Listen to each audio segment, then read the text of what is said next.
Hello and welcome to the Winneshiek Energy District's May Energy Lunch, an all-electric solar shingle Amish built forever home. My name's Kristen Eggen and I'm the director here at the Winneshiek Energy District, and I'll be your host today. A few housekeeping items. Please stay on mute during the presentation unless you have a question. Our presenter is open to answering questions throughout. Feel free to also add your questions to the chat if that's easier. And we will have this recording available to watch on our YouTube channel after this and be sent out to all registrants. So our guest today is Joe Deden of Lanesboro, Minnesota, and Joe was the founding director of Eagle Bluff Environmental Learning Center, where he reduced the energy use of the director's residence by 78%.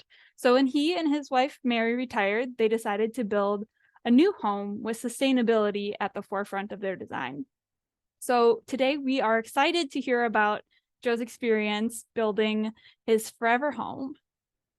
And with that, I will bring Joe into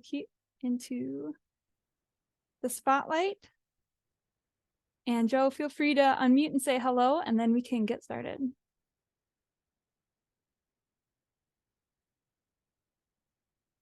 Oh, you are muted.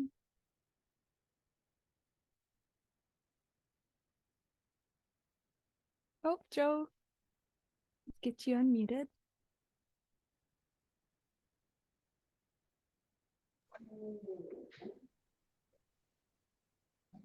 All right, welcome again.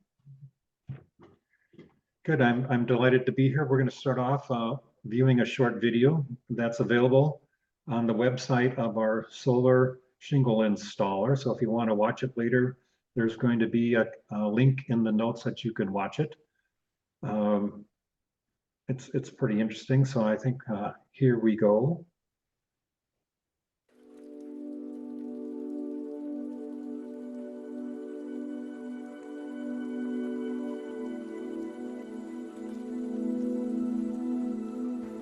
My name is Mary Bell, and this is my husband, Joe Deden, and we are people that believe in sustainable living, and we wanted to build a house that was as environmentally correct as we possibly could. The United Nations recommends if you are building a home, there are 3 things you should consider. Having a local source of power, whether they be wind or solar, having a backup battery, and having a heat pump. Those are the 3 things you can do to address global climate change. This house was designed by a committee with lots of good people with background and experience. We believe in Tesla's corporate vision of creating a more sustainable planet. We got a hold of Greenway Solar, a Tesla certified installer for the Midwest area. And then we worked with Aurora Software to position the house on the site so we got maximum solar benefit. Between the roof and the garage, our system generates 32 kilowatts of power. We have a SPAN smart electric panel. A smart panel is something that can be controlled remotely. It also allows us to monitor home usage. We have a car charger in our garage, and that is our #1 energy use. Then the heating system is second, the water heater is third. My office with just the computer and printer is our 4th largest energy user in this home.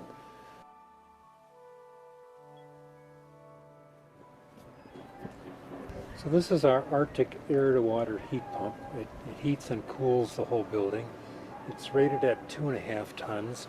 This uses water to take either the heat or the cool this into the house, and water is a much more energy efficient transfer mechanism.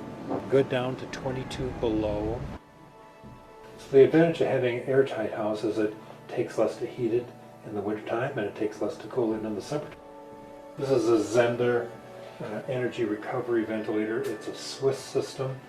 These tubes in the walls, or you can see them overhead, go to the air handling vents in the building. The installation was flawless and went well. They have electricians that are busy hooking this all together. making sure that each shingle is running, and they also make sure that each run of shingles is hooked together in series and working. Power comes down off the roof, and you can see these are labeled solar PV direct current circuit. So the direct current comes down into the inverters where it's converted to alternating current. It goes out into the gateway outside. The gateway then sends it back into the span smart panel here, where it's used for the house, to the battery, or off to the grid. The backup battery is 13.5 kilowatts. In the summer, we've gone 3.5 days with no grid power. So we're charging our car, we're heating our house, we're having all the electric benefits. And our system is making us money. We just simply decided to pay ahead. For us, it was how to live as environmentally correct as we possibly could, to eliminate fossil fuels as much as we could. We bought our future.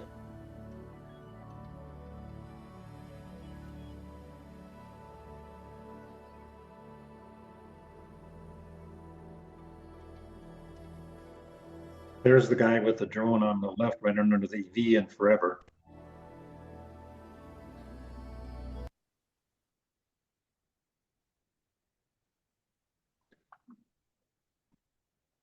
Oh, so I'm probably up. Let's see if I can. Let me share screen, Kristen. Okay.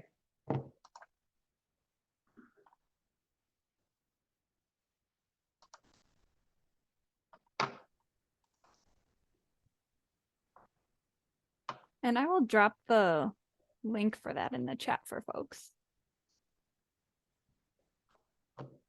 For the video. So I have a bunch of Google slides I'm going to run through quickly for you. Kirsten asked me to give you a little background, and we talked about the deep energy reduction retrofit we did in the director's residence at Eagle Bluff, and we reduced our energy use by 78%, and that's after 1 year's of documented utility usage. And we became only the 9th home in North America at that time to do that. So we became familiar with energy efficiency concepts and builders. And what we basically did on the remodeling is we super insulated the envelope of the house by adding 6 inches of insulation all the way around. We put in new energy efficient windows. We added on solar hot water, and we added on some solar PV. And we told the builders, these guys, that we were going to do solar imaging before the siding went on, so we would find out any of their mistakes and bloopers. So they were very conscientious all the time of taping every seam and joint throughout the whole process to make sure, and we had no errors to correct as we did the infrared imaging. And if you're looking at doing a remodeling process, infrared imaging is part of a home energy audit, and you can usually get those through your local utility provider. And that's really the first place to start, because the energy audit tells you where the low-hanging fruit is and where you can get the best buy for your buck on what you want to do if you want to do some remodeling. So we decided to build in January, and we called up the installer and said, we want to build a home and we want Tesla solar shingles. And they said, well, you have to have a site and you have to have a house plan in order for us to do that. We said, we don't have either. So they were rather gracious to allow us to put a down payment down on a system. Then we used Google Earth to identify 3 sites in Lanesboro that had solar potential. We talked to 2 of the landowners, our first 2 choices, and the first one actually agreed. Then we worked with a home designer, Midwest Energy Design out of Cresco, to design a flat 2-surface roof with no penetrations through the south roof. So we designed a house around the roof, make sure you understand that. And then we secured our construction people as of the 1st of May. And no one really wanted to do it because it was late in the spring to commit to building, but everyone wanted to do the technology, so they all agreed to do it. So some really simple basic things. We have interconnecting concrete forms in the basement on all our walls. So that keeps the cold out and the heat in and has concrete in the middle. We have in-floor heating in the basement and upstairs. And then this is kind of what it looked like when it was done. We use different construction materials. This is warm board. And by the way, the Amish allow us to take pictures when they're working. So as long as they're working, it's okay to have an Amish photo. If they're by themselves, then it's less correct. So they said this is okay. So this is warm board, and you can see the grooves in the board. The board is grooved, and then they stamp aluminum all the way across, which helps distribute the heat from your inline in-floor heating across the whole board. We use zip sheathing, and you can probably see this around Decorah, but it's 3 products in one. It's a water impervious structural wood, and then some insulation on the back. So this was R6, and then we taped each seam. So our Amish builders were busy throwing this stuff all up, and I was the taper. So I had a great time in doing that. And then I grew up on a farm in Red Wing. There's a barn picture right here. And we ended up taking the barn down and storing the beams and the barn siding. So we end up using the barn siding in the deck on the left, the breezeway on the right, and then in the garage also. So we reuse, recycled as much as possible. This is the heating system. In the video, the unique thing about this is an air to water heat pump. So when you have Hitachi, Mitsubishi heat pumps are normally air to air. So this is a Canadian firm, Arctic, and it's good down to 22 below. I don't have a picture here of it. We have a little backup boiler that's basically about 2 feet tall and 1 feet wide and a foot deep. And that's just our backup boiler. And it just provides enough supplemental heat if things go below 0. These are the control systems in order to make things work. And then we have 5 different zones, 2 for the house and 3 for upstairs. Our house is super insulated. We have R32 in the walls, greater than that, and R70 in the attic. And then this is the air handling system. So this is a Zender, which is Swiss, ERV, energy recovery ventilator. What I like about the system, it has 2 replaceable filters that are easily accessible, and you replace those quarterly. And then in the top chamber up here, it has carbon, charcoal, activated charcoal. And then this upper yellow one is a HEPA filter. So if you're thinking of our nice Canadian smoke, soot particulate that's polluting our air on occasion in the summer months, that this HEPA filter pulls that out. And then the tubing is like dryer ductwork. It just goes in the wall. So it's much easier to install, much more quieter. It's a very quiet operating system.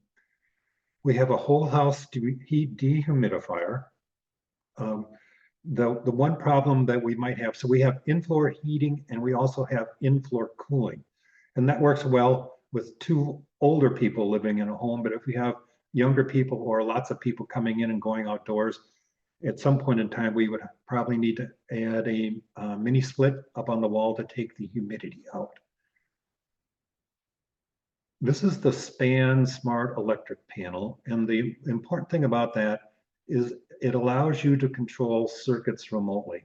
So here you can see what our average usage is. And this is pretty much what I expect to see. That the home heating, which would be 28 and 17, and the car charger are the top ones. And then backup boiler is always 3rd. And then whatever else is in your home is there. But what it gave me, and I don't know, let's see if we can change this. You're all on my right side. There we go.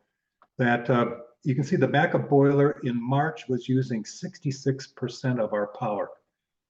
It was supposed to be backup, and here's the primary heat source using 8. So we had all kinds of telephone conversations on how to get the computer controllers programmed right. And it took us basically the month of March to get that figured out. So you've seen our data, March is high energy use month, but without this, we would have never known we had the problem. So here's some data of what we've generated over time. So this is in 1 year's time minus January, we generated 42,000 kilowatt hours. That from the grid, we've purchased 8,600 kilowatt hours and we've sold 27,000 kilowatt hours. That the, I can't see what the header is, energy use, okay, that the home used 23,000 kilowatt hours. And then we have a backup battery, and then the SPAN smart panel then controls that. So you have primary circuits that you need to have, and then there's secondary circuits that are nice to have. So when the power goes off, you get a notice saying there's a power outage, your battery's at such and such a level, what circuits do you want to maintain or control or turn off? We have access windows. They're a Canadian company, and the window is called Access. They're a fiberglass window, so they're not made out of PVC. They don't discolor with age. They're not wood, so they won't rot. And they open inwards. You can see it opens in here, and they open up. So they're like a vented awning window on the top. We did a blower door test when the building was complete, and we came in at 0.83 air exchanges at 50 pascals, which is 0.6 is passive house. So we're close to passive house. In the house, we have a CO2 monitor. When people show up, because the house is so airtight, we need to either increase our airflow with our ERV or open windows. So normally with a couple of people, it's just increasing the airflow. If we have a dozen people in the house, then it'd be cracking a window. So this is the shingle installation. So we work with Greenway Solar. They're out of the cities. They handle Minnesota, Iowa, and Wisconsin. They were fantastic to work with. I mean, the shingles, I have one sitting behind me that I'll show you when we're done. They're 15 by 45. They're made out of fiberglass. You can walk on them. They'll handle hail. They're very durable. And I found this to be kind of interesting is there's a template that they have that they lay down, and they put the first row components. So it's kind of like tabs on a normal asphalt shingle. The first row snaps into a holder, and then let's go back. Then you can see he's screwing on the top of the shingle itself. So these are screwed down to the roof deck. The whole roof deck was covered with ice and snow melt. And then the screws are into the roof deck through that, and it's snapping down into these holders. So there's the first row going on. And then it doesn't take them long, and voila, they've got the whole building done. It took them a day and a half. And you saw the video of how fast that went on. So the edge caps are dummies, and the roof cap is a dummy.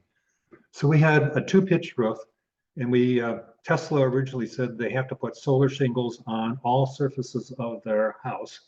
We wrote them a letter saying, surely if you expect to colonize Mars, that you can combine 2 roof surfaces underneath the roof cap, and they agreed to allow us to do that. So we have metal roofing on the breezeway and on the north side, and solar shingles on the house and the garage. So I'm just going to back up here. These are the runs of shingles that go across, and then that comes down. These would be the runs of shingles here. They come down into the inverters. This is all available. You can see what type of inverter, what size it is. Goes into the generation panel, out to the production meter, into the gateway, which sends it back to the storage unit, into the house, or off to the grid.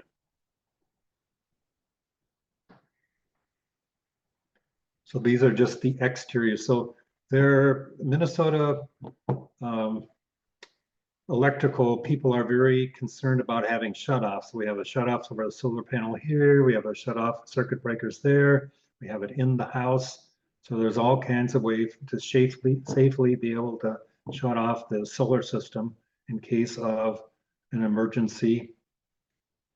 And this is the power wall. I think I found power walls to be more interesting than I thought. I thought it was just storm backup.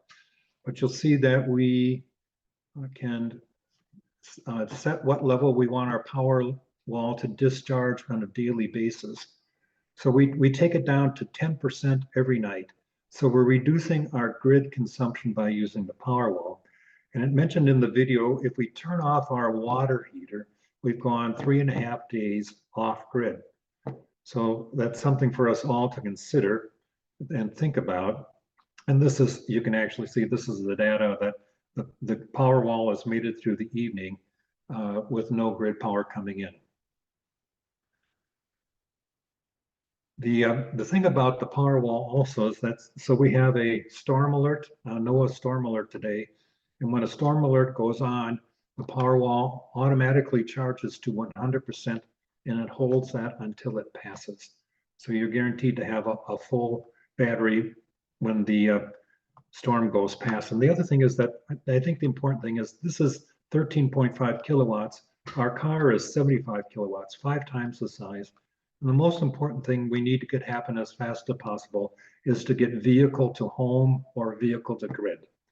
So there's no sense of buying more power walls when you have a car that has a battery that's 5 times that size. So Tesla has all kinds of information of what's happening in your home. You know, here we're generating 195 kilowatts, 93% of our power. You can change the power wall. You can change when you charge your car, the storm rating, what your utility rate is, other good things along this line. And this is the data that's available at any point in time, by day, by month, by year. So this was on June 22nd, and we're going to just switch over to May 2nd, which was a peak generation date. So you can see this is a nice bell-shaped curve. So the battery is taking, this is green. So all the colors are always the same. Battery's always green, solar is yellow, the home use is blue, and grid is gray. So that the home was using power here, and then this is what we sold. The gray is what we sold off to the grid. Probably maybe charging the car there or here, or water heater or clothes dryer coming on. And then this is with the water heater turned off at night. This is where we made it through. We didn't have as good a day. We generated 194 kilowatts. So our peak is probably about 240. Our low level in December was probably about 10. And then this is the impact. And remember what I said about March with the backup boiler taking a lot of power. So March, we used a lot of power and we figured it out in April, and now we're down to 80 or 90% of our power generated locally. The nice thing about our roof, it's a 10-12 pitch or 40 degrees, and it sheds snow readily. So this was an 8-inch snowfall taking at 10:30 in the morning, and most of the snow is gone. And with the storm alerts that are allowed today, I'd like to point out that each one of our roof trusses is tied down to the stud wall using a robust hurricane tie down strap. So hopefully if we have severe weather moving through our area, our roof stays in place. So what's the ROI? What's the return on the investment of this? And that's a good way to get my goat. But ROI is determining by what is are you allowed to do net metering with your utility, and what is your utility rate? And then I just ask, what is the ROI on your boat, on your car? What's the ROI of global climate change? But I will tell you that our system in 2022 cost us $2.66 a watt hour, when the national average was somewhere between $2 and $4 a watt hour. So some of the other fun things that we did is that we have a rain garden on site. And if you're looking at a 50-gallon rain barrel, that will take like 1/10 of an inch of rain and it's overflowing. So we have a big roof and we have a south-facing drainage, and we wanted to be able to hold that on site. So we excavated down to bedrock. This is what we've got. We're down 3 or 4 feet and we had bedrock, and we created a large enough water retaining structure that would hold up to a 5-inch rain. And this is kind of what it looked like after a 2-inch rain sometime in September. And then we're planting shortgrass pollinator prairies around the property, and it's a little early to be able to show that, but we're trying to do that. And if you're looking at doing some of these things, what are the incentives? So there's a federal tax incentive for solar shingles, the panels, the backup batteries, and that's 30%. Your utility offers rebates for things like LEDs, induction stoves, and water heaters. And there are low income incentives. And the Biden administration just announced something called Solar for All. So you need to look at those things depending on where you're at and what you're looking at doing. But as I mentioned originally, always start out by doing an energy audit if you're looking at remodeling to figure out what is the most cost-effective things to do to remodel. This is a listing of our contractors and vendors. For decor, it's not too bad. It's the national ones, the zip sheeting, the windows, the smart electric panels that I think are the important ones. Otherwise, you'll use local contractors. And we ended up having, this is our design team that helped us design the process. So we have all kinds of good people that had helped us out over the years, make recommendations of how to build a house. This is Sean Salto at Midwest Design in Cresco that designed the home with us. So he's very good to work with. These are some of our lessons learned that My Energy, which both Winneshiek and Fillmore County, Houston County have, has a limit on solar now, somewhere between 105, 10% of your anticipated needs. And I totally agree with that because it allows all cooperative members to have access to the grid and to be able to produce solar. But if you're looking in an urban setting like Lanesboro, I don't think there should be a limit. And in most European countries now, they're requiring people to have solar roofs on their new builds. XL Energy, interesting in the cities and going west out to Denver, is looking at having paying up to 50% of backup storage systems, depending on the amount of power that you agree to sell to them during a peak alert. And they see that as being cheaper to have local on-site production and storage than it is to buy centralized storage and to distribute it. So our battery, as I mentioned, is 13.5 kilowatts, cost about $1,000 a kilowatt. We need 4 or 5% times that, but it can be handled by our vehicle battery. So we really need to get vehicle to home and vehicle to get grid up and running. We already talked about that. And this is the SPAN Smart Electric Panel. So I sometimes get into hot water. I was down seeing my brother in Texas, and I showed him how to turn off the backup boiler. 2 days later, I got home, and it turns out that I wasn't in hot water. My wife was in cold water, so that didn't work very well. There is a national solar tour of homes that's coming this fall. And this should be able to show you where they're at all over the country. And if you click on any one of these, which shows what they are doing in their home, or you can click on the item, you can actually see that. And like I said, we have two in-floor heating systems, heating and cooling. We like the Zender air handling system. And we have enjoyed working with Tesla. They have a good corporate vision, one of the only ones that I know, and that we like our installer Greenway Solar. They were excellent to work with.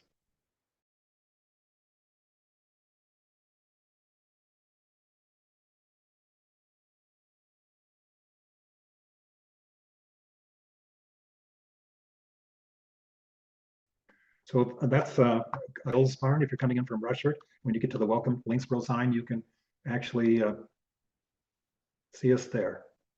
Oops, looks like I closed out too much.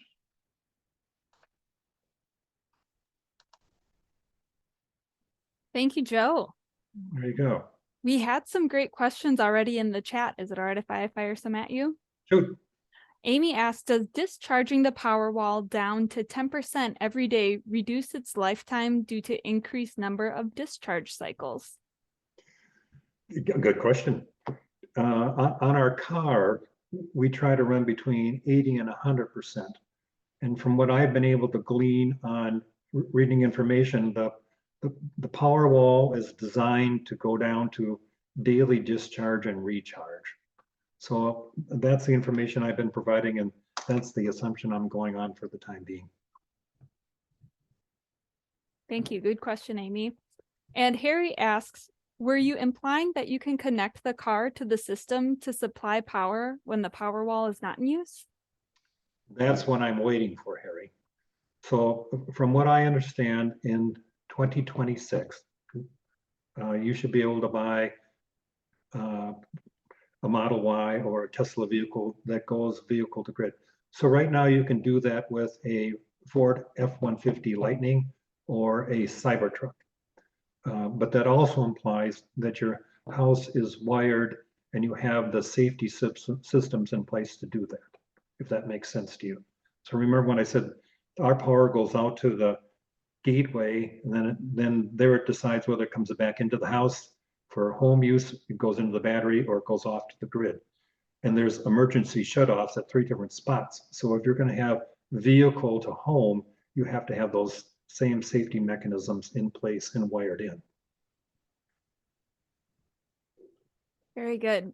We are welcoming questions at this point. If you want to come off mute to ask, raise your hand or drop it in the chat. One question that I had for you, Joe, is why, I mean, you designed this whole home around your solar shingles. Tell me about the decision to use solar shingles versus traditional rooftop solar. Well, this just happens to be a solar shingle behind me. So it's 15 high and 45 wide. These are the tabs that screw into the roof deck, and there's hooking mechanisms behind. Mary and I designed this home as what we call our forever house, that when we leave this house, we hope to leave it feet first. We have 2 floors, and it's all 1,640 feet on each floor. There are 2 guest bedrooms downstairs, one of which we hope at some point could be a bedroom used by a live-in caretaker. That we designed it to be as maintenance-free as possible over whatever time that we have left. That I am totally frustrated with asphalt shingles, that when you buy a 50-year shingle and you have to replace it in 20 years, it pisses me off. So we agree with Tesla's solar vision of creating a more sustainable world, that our experience with our Model 3 car has been fantastic. It's been a wonderful car to have. We charge at home 90% of the time. So a little anecdotal information is we used to have a Subaru Outback and a Prius, and our monthly gasoline bill for filling those cars was about $400. If you remember our data, our monthly energy use in the house for the house and the car right now is $200. So we're powering our house, we're powering our car, and it's costing us half as much as it used to. We have a energy system that in case of storms, I think all our friends and neighbors are going to show up. That my son has solar panels on his roof in St. Michael, but they have a lot of penetrations through the roof. And solar panels are what, 8 or 6 by 10 or whatever size, and they don't fit roofs well. They're penetrations. We have a lot of empty space on most roofs. And we have, I mean, if you look at our solar shingles, and I don't know how many people here have solar roofs, but we have a 32 kilowatt system on our roof. 32 kilowatts, that's a lot of power. So that was what all went into it. Thank you, Joe. A follow-up on that, can you tell us more about your experience during the low solar months of the year, December and January? And John's wondering, how often is the PV accounting for all of your electricity needs, or do you still need to do all of your car charging at home? So I know that was kind of a multi-segment question, but first, the low solar months of December and January. December and January of this year were amazingly depressing from a continuous cloud cover. And the advantage of our roof is because of the black color, and once again with solar panels, you have a metal rim that goes around the panel, which then warms up snow melts, it runs down and freezes on the panel and then holds snow on the roof. We don't have that, so our roof sheds readily. So I was really shocked by how cloudy it was and how little snow that was developed over the year. But if you remember, our total production was 42,000 kilowatt hours, and our home plus car usage was 26,000 kilowatt hours. So we didn't produce quite over twice as much energy as we use, but close. And then there was another question about our Model 3. We actually have the first long-range all-wheel drive Model 3 delivered in Minnesota. We stood in line for 6 hours to place our order, and then we waited 28 months, 10 days, and 4 hours to get our car. So we knew Tesla has long lead times, and that's why we ordered our solar shingles in January before we had a location or home design, because you have to get into the queue. Did I miss anything of the questions? One part to round back to, in December and January, are you still able to do all of your car charging at home? Yeah, we just use grid power. Sure. Yeah. Very good. Great questions, everybody. And then there was one question about range anxiety on the car. That Tesla now has an energy graph on the car is based upon your last 15 or 30 minutes of driving, what your expected range is. So when we originally got our car in 2018, we went south on January 5th, driving I-35 through Iowa, and the temperature was 4 below.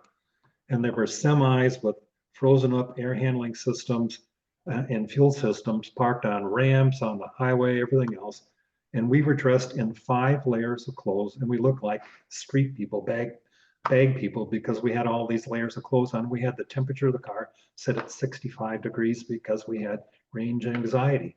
But now it basically tells you how far to the next superchargers and what your range is based upon the current driving conditions, which means temperature, wind, and topography. So that's all gone away, and there's a lot more superchargers too. How does your all-electric car handle in the winter, being an all-wheel drive? Well, it weighs 7,000 pounds. So, I mean, it's a really heavy car. If I haven't tried it, but I bet it could climb trees. I mean, we put snow tires on it, and I mean, it's the only problem, Kristen, to answer it actually, honestly, is that it has 4 inches of clearance. So if you're plowing up a foot of snow, probably not so good, but it has, with snow tires, it'll go just about anyway. Question about, did we consider going off grid? If we had more battery storage, that's a possibility.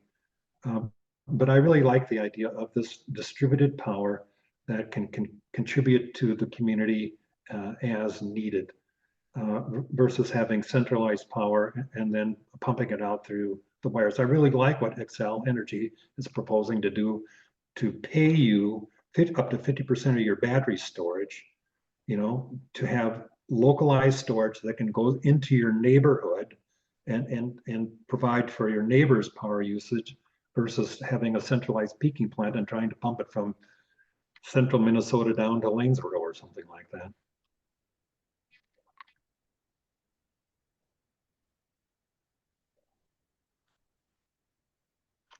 All right.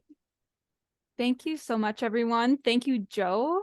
If there are any last minute questions, we'll hang on for another minute or two, though if you do need to depart. Thank you for joining for the May Energy Lunch. We'll mention that our next Energy Lunch is going to be again on Tuesday on June 18th. So stay tuned for more information about that. And once again, just thank you, Joe Deden, for your time here. If you're looking for a speaker for your next event, Joe says he's up for grabs and willing to do more presentations such as this for other groups. So I will include information about reaching out to him in our follow-up email. Joe. And check out that video on greenwaysolar.org's website. I mean, you can share it with friends. I think the video is pretty good, and it has all the information you need to start with. And like I said, Greenway does Minnesota, Iowa, Wisconsin. Thank you. We did get one more question from Amy. Did you make the house 0 level entry? Yes, it's all on one floor. Wonderful. All right. Thanks so much, everybody.